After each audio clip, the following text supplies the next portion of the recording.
اللہ تعالیٰ نے نا انسان کو پیدا ہی مشقت میں کیا، یہ مشقت میں ہے۔ رب فرماتے ہیں میں نے اس کی پیدائش ہی، اس کا خمیر ہی مشقت والا بنایا۔ اللہ کریم نے قرآن مجید میں فرمایا لَقَدْ خَلَقْنَا الْإِنسَانَ فِي کَبَدٍ، فرمایا بے شک ہم نے آدمی کو مشقت میں رہتا ہوا پیدا کیا ہے، پیدا ہی اس کو کبد کیا ہے، مشقت میں رہتا ہوں۔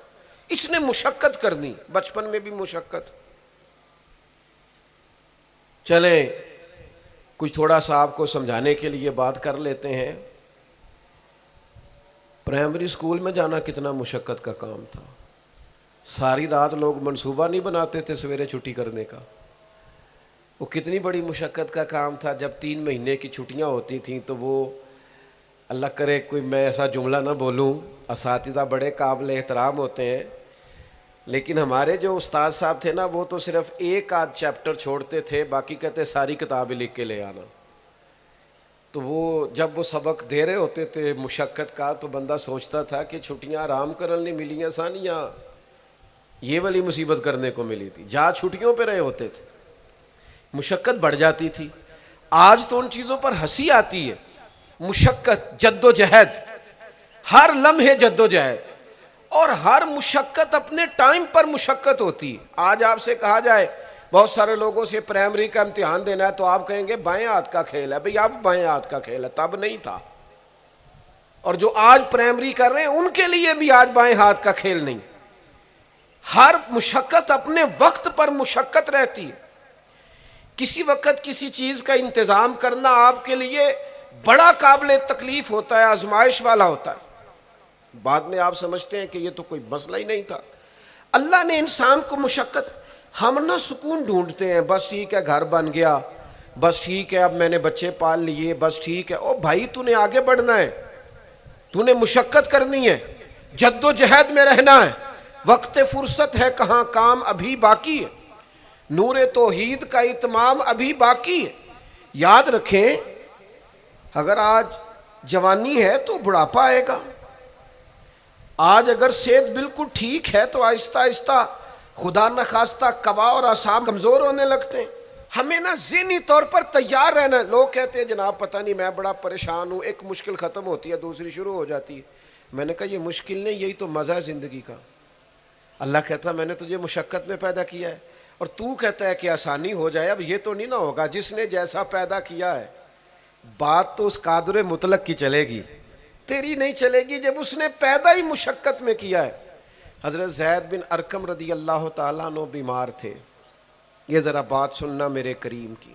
اللہ کے پیارے حبیب علیہ السلام تیمارداری کے لیے تشریف لے گئے تو حضور سید عالم علیہ السلام نے جا کر جناب زید بن ارقم کی طبیعت کو دیکھا تو کمزوری تھی اور وہ پریشان بھی تھے۔ تو حضور علیہ السلام کو اللہ تعالیٰ نے غیب کے خزانوں کی کنجیاں عطا فرمائی ہیں۔ قریب مسکرا کے فرمانے لگے زید اس بیماری سے پریشان نہ ہو، اس سے تو آپ نے ٹھیک ہو جانا ہے۔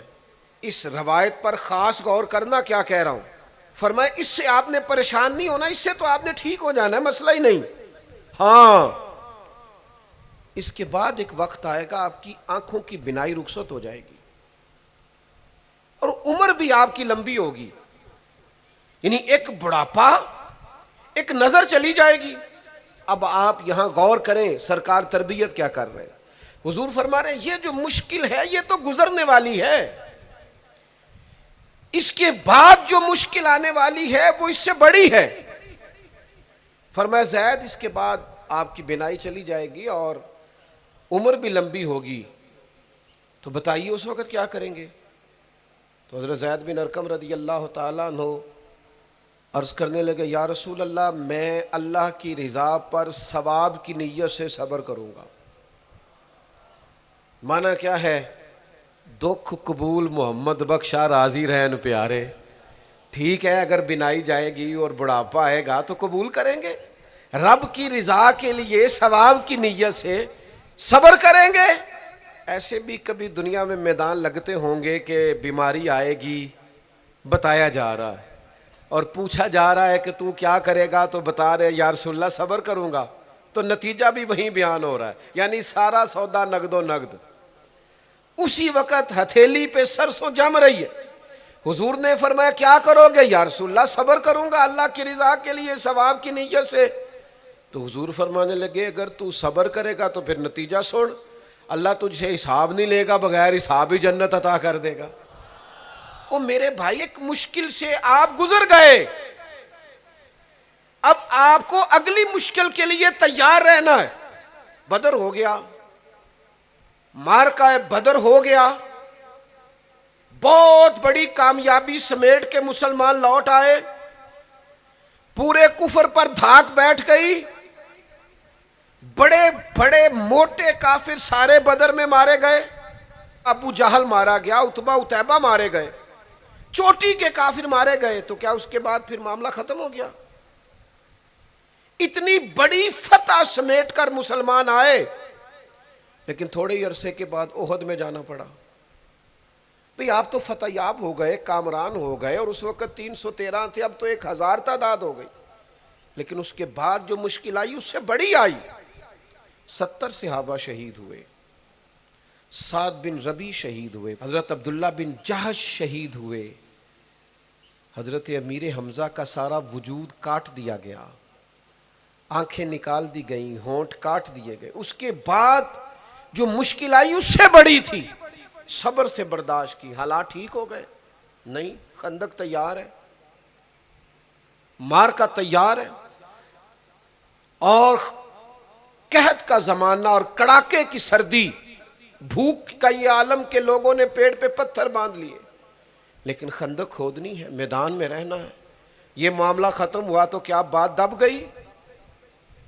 عمرے کے لیے گئے تو انہوں نے حدیبیہ میں روک لیا۔ اب کیا یہاں معاملہ رکا؟ نہیں، پھر فتح مکہ کی باری آئی، پھر تبوک۔ میرے رسول پاک علیہ الصلوۃ والسلام نے پوری دنیا پر اسلام کا جھنڈا لہرا دیا، کہاں کہاں تک اسلامی سلطنت پہنچ گئی۔ جناب عمر کے زمانے میں وہ قادسیہ کے علاقے، روم، ایران، تو کیا قربانیاں ختم ہو گئیں؟ بس طاقت آ گئی، قوت آ گئی، ہمت آ گئی، ہزاروں علاقے زیر نگیں آ گئے، ختم ہو گیا معاملہ؟ نہیں، جناب عمر شہید ہوئے، پھر حضرت عثمان شہید ہوئے، حضرت علی نے 9 سال یا 13 سال کی عمر میں جہاد شروع کیا تھا، عمر میدانوں میں گزری، پھر مولا علی شہید ہوئے۔ اب کیا آسانی ہو گئی، آسودگی ہو گئی؟ نہیں، یہاں تو باریاں ہیں امتحان دینے کی۔ امام حسن کی باری آئی تو زہر دے دیا گیا، انتڑیاں کٹ کٹ کے گرنے لگیں، اور حسن ابن علی کا جب جنازہ اٹھا تو سب سے زیادہ رو رو کے پلو سید عائشہ صدیقہ کا بھیگ گیا، اور جو سب سے زیادہ ستاتا تھا مروان، وہ بھی ایک نکر میں کھڑا ہو کے رونے لگا۔ تو کسی نے کہا ساری زندگی تو نے فاطمہ کے بیٹے کو ستایا ہے، ظالم آج روتا کیوں ہے؟ کہنے لگا میری مخالفت اپنے جگہ پر، جو اٹھ کے جا رہا ہے وہ رسول پاک کا مکمل نمونہ تھا۔ اس میں کوئی شک نہیں کہ صبر، رضا، استقامت، حسن عمل، حسن کردار، اخلاق عظیم، یہ ختم تھے۔ تو یہ امتحان تو جاری رہا۔ امام حسین کی باری آئی،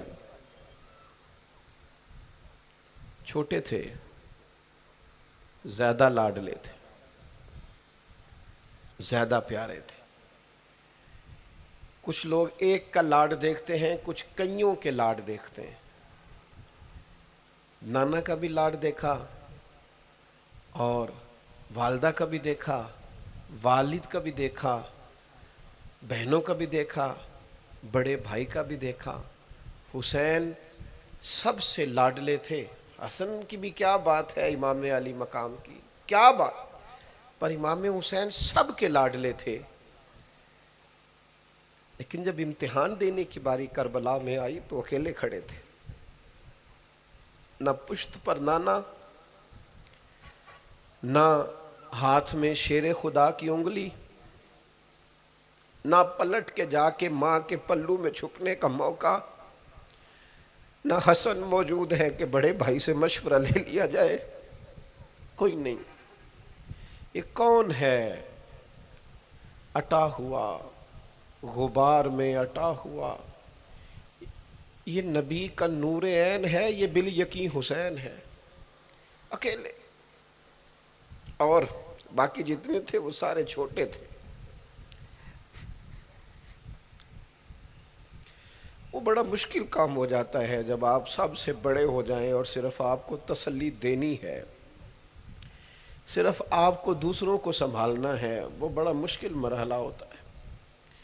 لیکن امام حسین نے اس مشکل مرحلے کو اس طرح گزارا کہ وہ بڑے تھے نا، بس اتنا کہوں گا کہ حسین وہاں پر شکر کرتے تھے جہاں پر صبر مشکل تھا، وہاں پر شکر کرتے تھے جہاں پر صبر مشکل تھا، جہاں صبر مشکل سے ہوتا ہے وہ وہاں گردن جھکا کے کہتے تھے آمنا وصدقنا، ٹھیک ہے دکھ قبول محمد بخشا، بس راضی رہن پیارے۔ آپ اس بات کو یاد رکھیں اور اس کو اچھی طرح سمجھ لیں کہ آپ جب تک مزاج مشقت کا نہیں بناتے، ایک کے بعد دوسری، دوسری کے بعد تیسری، تیسری کے بعد چوتھی مشقتیں راہ دیکھ رہی، اور جو مشقتوں کے عادی نہیں وہ پھر پچھلی صفوں میں ہے، جو مشقتوں کے عادی نہیں وہ پھر کسی صورت بھی نہ نام بنا سکتے ہیں نہ کام کر سکتے ہیں۔ جس کو آرام کرنا ہے، جس کو سکون سے سونا ہے، وہ منزل نہیں پا سکتا۔ آپ کو آگے بڑھنا ہے، آپ کو جد و جہد کرنی ہے، آپ کو کوشش کرنی ہے، آپ کو باہمت رہنا ہے۔ حضرت عمر سے کسی نے کہا تھا کہ میں آپ سے ملنا تو چاہتا تھا پر دوپہر کا ٹائم تھا، میں آیا نہیں، کہیں آپ سو نہ رہے ہوں۔ تو جناب عمر رو پڑے، فرمانے لگے سویا کرتا تھا کبھی، جب سے ابو بکر یہ چابیاں میرے ہاتھ میں دے گئے ہیں نا، تو دن کی بات کرتا ہے میں رات کو نہیں سو پاتا، اٹھ اٹھ کے حضور کی امت کی خبر گیری کرتا ہوں، رت جگہ میرا نصیب بن گئے ہیں، آنکھوں کی نیند رخصت ہو گئی ہے، لہجوں میں آرام نکل گیا ہے۔ اور بھائی جب آپ کو جد و جہد کرنی ہے، جب آپ کو آگے بڑھنا ہے، ذہن بناؤ یار، طبیعت بناؤ، آگے بڑھنا ہے، مشقت کرنی ہے، نیند تھوڑی کم لینی ہے، زبان کے ذائقے مزے کے کھانے تھوڑے کم کرنے۔ ہم نے اپنی مرضی سے وہ لیٹے ہیں، وہ آرام کر رہے ہیں، اس سے تھوڑا اٹھ کر سوچنا۔ امام علی مقام کا پیغام یہ ہے کہ تو بڑا تب بنے گا جب تیری زندگی محنت والی، کوشش والی، جد و جہد والی ہوگی۔ اور پھر اس کے بعد کیا کرنا ہے؟ ایک کوشش کرنی ہے، اس کے بعد اگلا کام یہ ہے کہ جہاں رب رکھے نا وہاں رہنا بھی ہے، اس کی رضا پہ۔ جب آپ مسلمان ہوتے ہیں نا، کلمہ پڑھتے ہیں، تو ہم اعلان کرتے ہیں آج کے بعد فیصلے میرے نہیں چلیں گے، فیصلے اللہ کے چلیں گے۔ لیکن پریشانی پتہ کب ہوتی ہے؟ جب ہم فیصلہ اپنی مرضی کا مانگتے ہیں۔ او بھائی جب تو مالک کا غلام ہے، بندہ ہے، تو پھر دکھ کس چیز کا نام ہے؟ کسی درویش نے کہا تھا دکھ کس چیز کا نام ہے کہ اللہ کی مرضی اور ہے اور تیرا ارادہ اور ہے۔ تو کہتا ہے بات اس طرح بنے جس طرح میں چاہتا ہوں، اور رب کہتا ہے نہیں میں نے فیصلہ کر لیا ہے، پھر تو دکھی ہوتا ہے۔ سکھی بھلا کون ہوتا ہے؟ جو رب کر دے وہ کہے بالکل ٹھیک ہے، وہ کہے بالکل۔ اور قرآن مجید نے اسے بیان کیا، رضی اللہ عنہم ورضوا عنہ۔ یہ کربلا کا دوسرا پہلو، ایک پہلو مشقت جد و جہد، ایک پہلو یہ کہ رضی اللہ عنہم ورضوا عنہ۔ اللہ کہتا ہے میرے بندوں کی شان یہ ہے کہ اللہ ان سے راضی ہے اور وہ اللہ سے راضی ہے۔ اللہ ان سے راضی ہے اور وہ بھی راضی ہے اللہ سے۔ اللہ نے جہاں رکھا ہے وہ اللہ سے، ایک پہلو یہ ہے کہ اللہ راضی ہو جائے، ایک پہلو یہ ہے کہ بندہ راضی ہو جائے۔ رب فرماتا ہے ذالک الفوز العظیم، وہ اللہ سے راضی، اللہ ان سے راضی، یہ بہت بڑی کامیابی ہے۔ امام محمد غزالی رحمۃ اللہ علیہ سے کسی نے کہا تھا زیادہ مشکل کیا ہے، اللہ کا راضی ہونا کہ بندے کا؟ تو امام صاحب فرمانے لگے رب تو مہربان ہی بڑا ہے، بڑی جلدی راضی ہو جاتا ہے۔ دو صرف آنسو بہائے سچی توبہ کے مالک راضی ہے، کسی غریب کی مدد کر دے اخلاص سے اللہ راضی ہے۔ اللہ تو جلدی راضی ہو جاتا ہے، مشکل یہ ہے کہ بندہ نہیں راضی ہوتا۔ یہ اس نے ہر روز ایک نئی امید لگائی ہوئی ہے، ہر روز اس کا نیا رنگ ہے، یہ راضی نہیں ہوتا۔ حضرت موسیٰ علیہ السلام نے اللہ کی بارگاہ میں عرض کی، مالک میری قوم یہ عرض کرتی ہے کہ تو بتا تو ہم سے کیسے راضی ہوگا۔ حضرت موسیٰ اپنی قوم کی عرض لے کر مالک کی بارگاہ میں کوہ طور پہ حاضر ہے۔ او یارو اسے دل کی تختی پہ لکھ لینا۔ عرض کی مالک میری قوم کہتی ہے رب کریم کے حضور عرض کریں کہ ہمیں بتائے ہمارا رب ہم سے کیسے راضی ہوگا۔ تو حضرت کلیم کہتے ہیں جب رب کی بارگاہ میں عرض کیا تو مالک نے فرمایا ان سے جا کے کہو وہ مجھ سے راضی ہو جائیں، بس وہ راضی ہو جائیں میں بھی ان سے راضی ہو جاؤں گا۔ حضرت سیدنا عبداللہ ابن عمر رضی اللہ تعالیٰ عنہ کا صاحبزادہ بڑا سخت علیل ہو گیا۔ بچے بیمار ہو جائیں تو تکلیف بڑی ہوتی ہے انسان کی طبیعت کو۔ حضرت عبداللہ ابن عمر کے بیٹے بڑے سخت علیل ہو گئے۔ جناب عبداللہ ابن عمر بڑے پریشان ہیں، کبھی ادھر جاتے ہیں کبھی ادھر جاتے ہیں، اس حکیم کے پاس اس طبیب، سخت پریشان۔ آپ کے دوست احباب دیکھتے ہیں کہ حضرت عبداللہ ابن عمر بڑے سخت آزمائش میں، بیٹے کا انتقال ہو گیا، صحت نہ ہو سکی، اللہ کا حکم آ گیا۔ اب یہ جو انتقال ہے یہ ظاہر ہے بیماری سے زیادہ مشکل کام ہے، بیٹا چلا ہی گیا ہے۔ لیکن وہ لوگ کہتے ہیں جب ہم بعد میں تعزیت کرنے کے لیے گئے تو جناب عبداللہ ابن عمر کو بڑا مطمئن دیکھا۔ تو ہم نے عرض کی کہ حضور اس وقت تو وہ صرف بیمار تھا تو آپ زیادہ تسلی میں نہیں تھے اور اب آپ بڑے تسلی میں محسوس ہوتے ہیں، وجہ؟ تو فرمانے لگے جب تک میری ذمہ داری تھا نا میں پریشان تھا، اب خدا کے کرم اور رحمت کی جگہ پہ چلا گیا، اللہ کا فیصلہ آ گیا ہے اور میں سمجھا ہوں کہ میرا رب اسے اپنی بارگاہ میں بلانا چاہتا ہے، لہٰذا میں پورے طور پر مطمئن، اب میں اللہ کی رضا پہ پوری طور پر راضی ہوں۔ میرے عزیز جب تک یہ رضا حاصل نہیں، کیا لطیف انداز ہے۔ وہ ہمارے ایک بڑے زبردست رائٹر تھے صاحبزادہ خورشید احمد گیلانی مرحوم، ان کا ایک مضمون چھپا ایک دفعہ، امت کا پہلا صوفی۔ تو وہ ٹائٹل دیکھ کر مجھے بڑی تجسس ہوا کہ کس کو، چونکہ ہم صوفیاء کی جماعت ہیں، کس بزرگ کا تذکرہ کیا انہوں نے، امت کا سب سے پہلا صوفی۔ تو جب مضمون کھولا تو امت کا سب سے پہلا صوفی انہوں نے جناب صدیق اکبر کو قرار دیا، فرمایا یہ پہلے درویش ہے اس امت کے، حضرت ابو بکر صدیق۔ حضرت ابو بکر صدیق علیل ہو گئے، بیمار ہو گئے، تو یہ دیکھیے ذرا ان کا انداز تصوف۔ تو یار دوست پتہ لینے گئے تو ایک روٹین ہوتی ہے نا، جب لوگ تیمارداری کرنے جاتے ہیں تو کہتے ہیں کسی ڈاکٹر کو دکھایا ہے، سب لوگ آپ کے گرد بیٹھے ہیں، تو کہنے لگے ابو بکر طبیب کو دکھایا ہے؟ فرمانے لگے ہاں طبیب دیکھ گیا ہے، اور طبیب دیکھتا رہتا ہے۔ تو کہا پھر طبیب نے کیا کہا ہے؟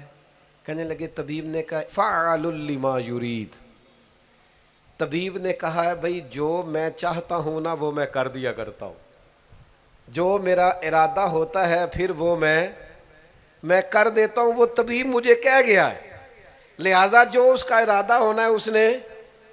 اب وہ جو ارد گرد بیٹھے تھے وہ بھی تو صحابہ تھے نا، اس باریک بات کو فوراً سمجھ گئے، کہنے لگے اللہ تجھے جزا عطا کرے۔ او یارو تھوڑے دن اگر سکھ سے جینا چاہتے ہو تو ایک ہی علاج ہے، ایک ہی، مالک کی رضا میں راضی رہو، نہ سمجھ آئے تو پھر کربلا والے امام حسین کی طرف دیکھنا، وہ نانا کے کندھوں پہ تھے پھر بھی بڑے خوش تھے، وہ ماں کی گود میں تھے پھر بھی بڑے خوش تھے، شیر خدا کی باہوں میں تھے پھر بھی بڑے خوش تھے، حسن کے ساتھ سفر حج پہ تو بھی بڑے راضی تھے، اور جس دن رجب کے مہینے میں مدینہ چھوڑ رہے تھے تو اس دن بھی کہہ رہے تھے مالک میں تیری رضا پہ راضی ہوں۔ اور حسین ابن علی رضی اللہ تعالیٰ عنہ نے ہمیں یہ معیار دیا ہے، جس دن شبیہ مصطفیٰ علی اکبر ان کے گھر میں پیدا ہوئے تھے حسین اس دن بھی بڑے راضی تھے، اور جب اللہ اکبر کہہ کے زخم کھا کے جناب علی اکبر گھوڑے سے زمین پر تشریف لائے تھے اور جوان بیٹے کو سہارا دے کر انہیں اٹھانا پڑے تھا، حسین اس دن بھی رب کی رضا پہ بڑے راضی تھے۔ اور جب چھوٹا سا بیٹا ان کی گود میں اس کی سانسیں اکھڑ رہی تھیں تو امام علی مقام اس وقت بھی اپنے رب کی رضا پہ بڑے ہی راضی تھے۔ حد ہو گئی، جس گلے کو محبوب چومتے تھے اس وقت بھی حسین راضی تھے، اور جب اسی گلے پہ خنجر چل رہے تھے تو امام علی مقام نے یہ نہیں کہا کہ مالک میرا اتنا امتحان، آخر میرے مسئلے کب حل ہوں گے، میری مشکلات کب حل ہوں گی، آخر کس وقت، یہ نہیں فرمایا، بلکہ یہ سارا کچھ سہ کے دونوں ہاتھ زمین پہ بچھا کے سجدہ شکر ادا کر کے کہا مالک جہاں تو رکھے حسین وہاں راضی ہے۔ اتنا شکوہ ہے ہماری زندگی، آپ یقین کریں ان باتوں کی بھی دوست دعا کرانے آ جاتے ہیں جہاں دل کرتا ہے کہ انہیں سمجھائیں کہ یار نہ کہیں تو ٹھہرنا اپنے رب کی رضا پہ۔ یار دیکھو چھوٹی بات نہیں، حضرت انس بن مالک کہتے ہیں 10 سال میں نے نبی پاک کے گھر میں نوکری کی ہے، 10 سال، 10 سال، 1 سال کے بعد لوگ اکتا جاتے ہیں، سارا پتہ چل جاتا ہے، اس کے بعد وہ چاہتے نہیں رہتی، بندہ پرانا ہو جاتا ہے، اکرام احترام الا ماشاءاللہ وہ نہیں رہتا۔ فرماتے ہیں 10 سال حضور کے گھر میں نوکری کی، پورے 10 سال ایک دفعہ بھی رسول پاک نے اف نہیں کہا۔ فرماتے ہیں ایسا نہیں کہ کبھی کوئی ایسی بات نہیں ہوئی جس سے حضور ناراض ہو، کئی دفعہ ایسے موقع آئے، حضور نے کسی کام سے بھیجا، میں جا کے بچوں کے ساتھ کھیلنے لگا، محبوب آئے، میں ڈر گیا، لیکن حضور نے کچھ بھی نہیں کہا، مسکرا کے فرمایا تمہیں کام بھیجا تھا کر کے کیوں نہیں آئے؟ او یار آپ ٹھہریں تو صحیح، استقامت تو ہو، ذرا ذرا سی بات پہ بلبلا اٹھنا، تڑپ جانا، ہر چیز سے الجھ جانا، یہ بندہ مومن کی شان نہیں۔ طاقتور زندگی گزارو، طاقتور، ایک تو یہ کہ مشقت کرنی ہے، دوسرا اللہ کی رضا پہ راضی رہنا، اور تیسری بات یہ سوچیں کبھی ذاتی قسم کی نہیں بنانی، سوچیں ملی قسم کی، قومی آفاقی سوچیں۔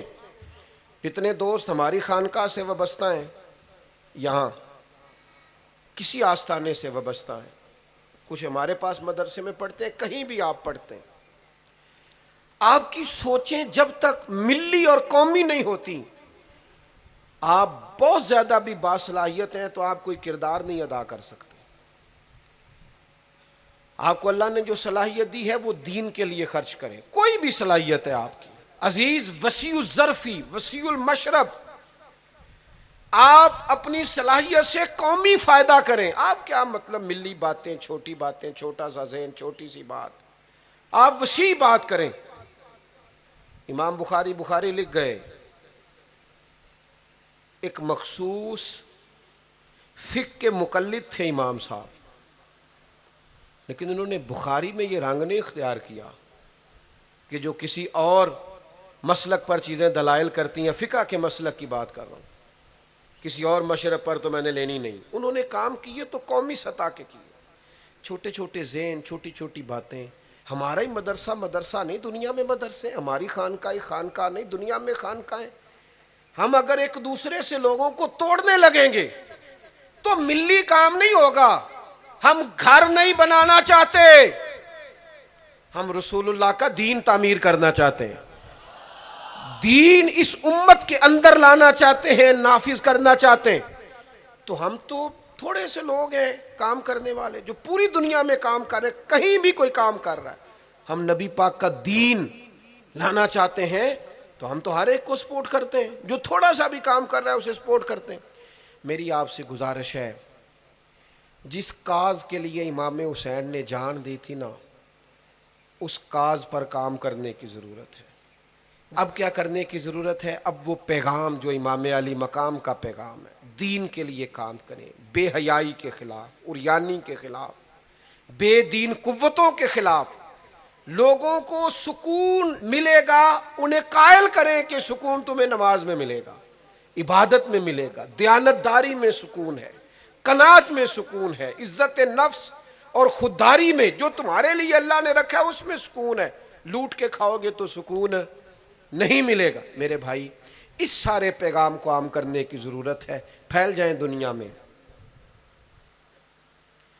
اور جس طرح اپنے حق میں لوگوں کو قائل کرتے ہو نا، کوئی مجبوری بن جائے، اس طرح لوگوں کو دین کے حق میں قائل کریں۔ منت کر کے بے نمازی کو نمازی کریں، منت کر کے جو دین سے دور ہے اسے دین کے قریب کریں۔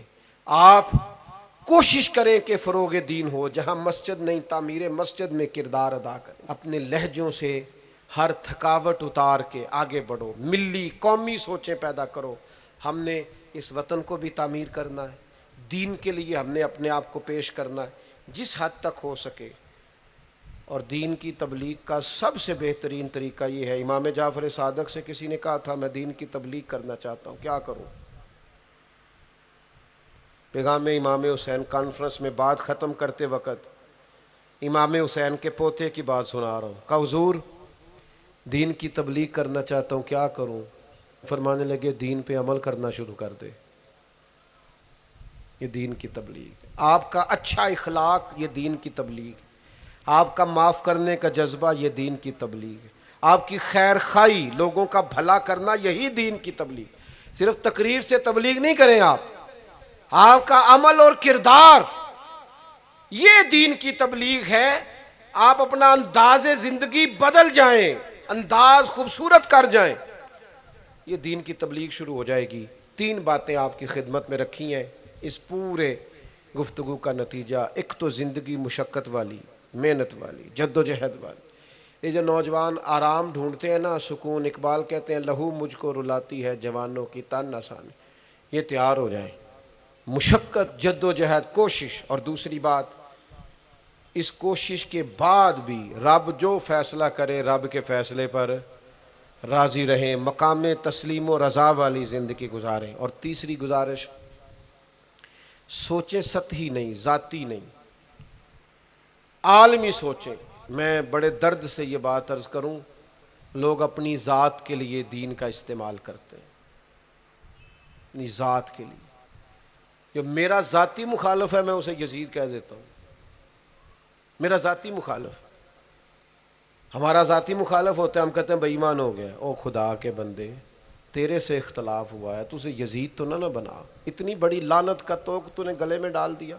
اگر وہ یزید ہے تو اپنے آپ کو کیا سمجھتا ہے؟ اپنا پھر تو نے درجہ کیا بن؟ اتنی جلدی نہیں، قومی سوچیں پیدا کریں، کوشش کریں کہ آپ ملی کام کریں، آپ لوگوں کو جوڑیں۔